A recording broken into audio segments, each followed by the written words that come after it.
C'est moi, Madame Whittaker, le sergent Morgan. Est-ce que je peux monter ?» Louise était vêtue d'un survêtement gris qui avait connu des jours meilleurs. Elle avait les cheveux ramenés en arrière, ce qui faisait ressortir son teint blafard. « Mon chagrin me semble tout à fait approprié. Il pèse juste ce qu'il faut. Il m'écrase pile comme j'en ai besoin. Ma colère est saine. Elle m'aide à tenir. Comme vous le voyez, ça ne s'arrange pas vraiment de mon côté. J'ai du mal à passer à autre chose. » Un type grand et fin, vêtu de noir, avec l'eau sombre et la falaise de schiste en toile de fond, et à ses pieds une femme, pâle et sereine. Pas sereine, évidemment, morte. Mais son visage n'était pas crispé, il n'était pas abîmé. Si on ne regardait pas le reste de son corps, ses membres brisés ou l'angle inhabituel que formait sa colonne vertébrale, on aurait pu croire qu'elle s'était simplement noyée. Je ne me souviens pas vraiment des détails. Elle commençait à perdre son calme. Elle a grippé les accoudoirs du fauteuil au point que ses phalanges avaient viré au blanc.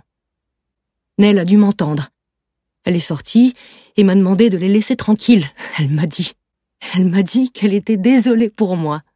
Qu'elle était désolée, mais que ça n'avait rien à voir avec elle ni avec sa fille. Lena était au sol. Je m'en souviens, elle poussait des cris comme un animal blessé. Je ne connaissais pas le prénom de ses parents, merde.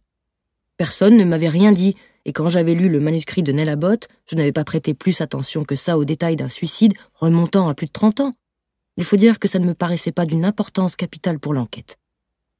Et puis franchement, comment voulez-vous qu'on s'y retrouve par ici avec tous ces cadavres ? Ce n'était pas que je voulais les voir, mais plus que tout, je ne voulais pas qu'elle... Je ne l'aurais pas supporté. Louise a fondu en larmes. Voir quelqu'un aux prises avec le chagrin le plus cruel est une chose horrible. Il y a dans le fait d'assister à une telle scène quelque chose d'à la fois obscène et violent. Et pourtant, dans notre métier, on le fait tout le temps, on n'a pas le choix. Et pour faire face, chacun a sa technique. En me garant devant le vieux moulin, j'ai entendu un bruit et j'ai levé la tête. Lena était penchée à une des fenêtres de l'étage, une cigarette à la main. « Salut Lena !» je lui ai lancé.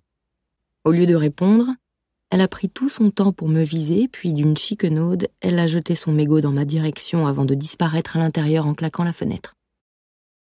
Je ne parvenais pas à la voir réagir de façon aussi extrême et aussi viscérale à la mort de son amie, alors qu'elle faisait preuve de tellement de retenue par rapport à la mort de sa mère.